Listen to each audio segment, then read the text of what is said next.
Hai guys, welcome back to my channel. Jadi hari ini aku mendadak banget buat videonya karena aku kepikiran aja aku pengen buat sekarang. Dan hari ini aku pengen buat video tentang gimana sih kuliah di FK 4 itu. Nah soalnya di video yang kemarin yang tentang perjuangan aku masuk ke FK 4, nah kalian tuh banyak yang nanya gimana sih kuliah di FK 4 itu. Nah jadi kalau misalnya kalian penasaran, kalian pengen tahu gimana sih kak kuliah di FK 4 itu, jangan lewatin video ini ya. Dadah! Yang pertama, aku mau ngejelasin pelajaran apa yang diajarin di FK 4. Sebenarnya semua kedokteran, semua fakultas kedokteran itu diajarinnya sama aja. Kita tuh ada pelajaran kedokteran itu sendiri, terus ada pelajaran public health, kayak tentang rumah sakit, tentang kesehatan masyarakat, pokoknya tentang preventif promotif kayak gitu.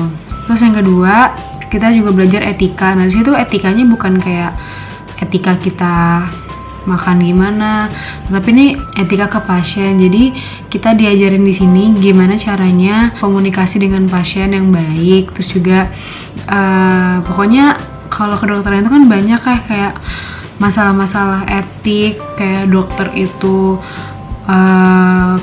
nggak peduli lah, terus jutek lah, terus suka malpraktek. Nah disitu kita belajar di bioetika. Nah setelah itu terakhir kita belajar CRP. Nah CRP itu kayak semacam statistik gitu. Nah tapi ini statistiknya bukan ke arah kayak kita masuk jurusan statistik MIPA gitu, bukan ya, tapi kayak lebih ke arah research gitu. Soalnya kan dokter zaman sekarang itu kan banyak yang suka research. Yang kedua, aku mau ngejelasin tentang kurikulum di FK 4 itu kayak gimana. Nah, kalau di FK 4, kita tuh pakai kurikulum PBL, Problem Based Learning. Nah, PBL itu apa sih? Bisa dibaca di bawah ini, PBL itu apa. Belajarnya di FK 4 itu kayak gimana. Jadi kalau misalkan di FK 4 itu kita ada beberapa kelas. Yang pertama itu ada kelas tutorial, yang kedua lecture, yang ketiga itu ada skills lab, dan yang keempat ada lab act. Nah dari lab act dulu ya. Jadi kalau misalkan lab act itu kita kayak semacam praktikum gitu, kayak misalkan yang harus pakai jas, terus kita ngelihat mikroskop, kayak ngelihat bakteri, ngelihat patologi anatomi gitu. Terus juga kita belajar pemeriksaan urin dari pasien, terus juga pemeriksaan feses kayak gitu-gitu itu di praktikum. Nah, terus yang selanjutnya itu ada skills lab namanya. Nah, skills lab itu kayak semacam keterampilan. Jadi di sini kita belajar gimana cara meriksa pasien. Kayak misalkan kita belajar nanya pasien itu kayak gimana, terus belajar meriksa perut pasien itu kayak gimana, meriksa hati itu gimana, meriksa perut itu gimana, meriksa kaki itu gimana, meriksa kepala, periksa ini, periksa itu. Belajar skills labnya itu kita pakai manekin itu. Nah terus yang terakhir itu lecture. Nah dimana kalau misalkan lecture itu dia kayak kita belajar satu angkatan di ruangan yang besar banget kayak di auditorium gitu. Terus nanti di depannya ada dosen nerangin. Itu tuh biasanya kayak cuma sehari aja, tapi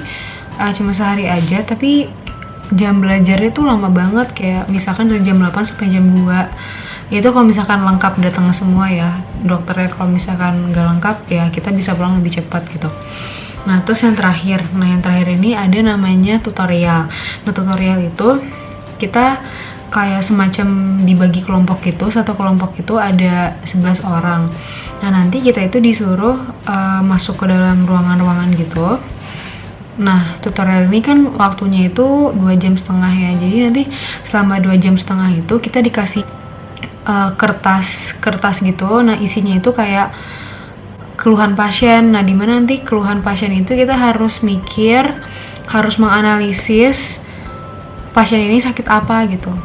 Kita disuruh buat juga kayak kita harus buat skema tentang perjalanan penyakit pasien. Kayak misalkan kita dapat kasus pasien diabetes, nah berarti kita harus membuat skema atau alur gimana si pasien itu bisa terkena diabetes sampai ke gimana gejala-gejala itu timbul. Jadi itu kayak agak pusing sih kayak gitu. Yang ketiga, aku mau ngejelasin tentang gimana ujian-ujian DEFCA 4. Nah, jadi sebenarnya kalau misalnya ujiannya itu ada yang pertama ujian MDE, yang kedua OSCE, yang ketiga SOKA. Aku mau jelasin yang MDE dulu. Nah, jadi MDE ini kayak semacam pilihan ganda. Pilihan gandanya tapi ada 200 soal bahasa Inggris. Itu bener-bener mendalam banget soalnya. Kayak bener-bener harus baca buku banget, yang buku tebal segini. Nah, terus yang kedua ada OSCE. Nah, OSCE ini ujian keterampilan kan tadi yang sebelumnya aku udah ngejelasin tentang skills lab kan, yang gimana kita meriksa pasien kayak gitu. Nah, ujian itu namanya OSCE. Jadi OSCE itu nanti meriksa pasien bohong-bohongan pakai manekin gitu dalam 9 menit dan harus berurutan sesuai SOP-nya. Kalau misalkan ada yang kelewat dikit, kelewat 2 atau 1 aja tuh bisa ngulang, bisa remet gitu. Nah, terus yang terakhir ada SOKA. Nah, SOKA ini adalah ujian yang belum ada di semua FK. Ini tuh baru ada di mana ya? Pokoknya ada di beberapa FK aja, dan salah satunya adalah FK Unpad. Jadi kalian bersabar aja ya masuk FK Unpad karena kita ada SOKA. Jadi SOKA itu apa sih? Penasaran ya? Jadi SOKA itu, kenapa sih tadi aku bilang SOKA itu yang paling takut, yang paling serem gitu? Nah, SOKA itu kepanjangannya adalah Student Oral Case Analysis.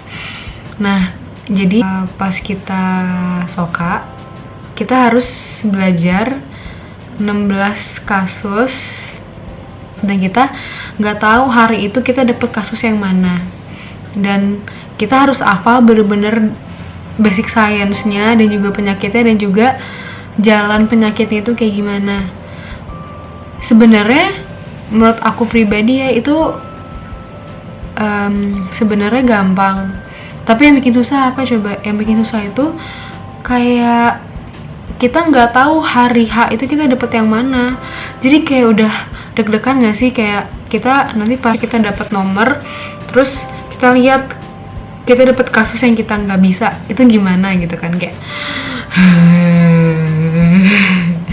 zong banget kan. Kayak nggak enaknya DEFCA 4 itu kita tuh pakai sistemnya semester.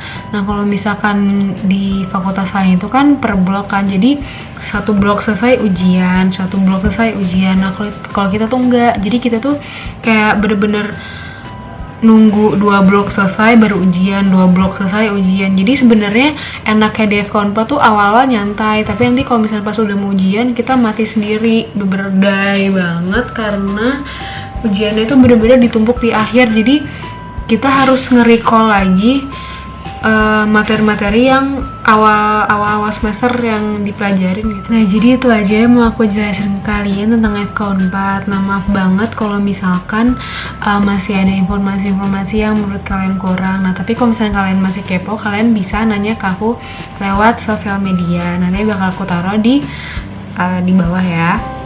Nah, terus aku mau ngucapin selamat untuk yang keterima DEFCA 4 yang dari SNM dan juga SBMPTN.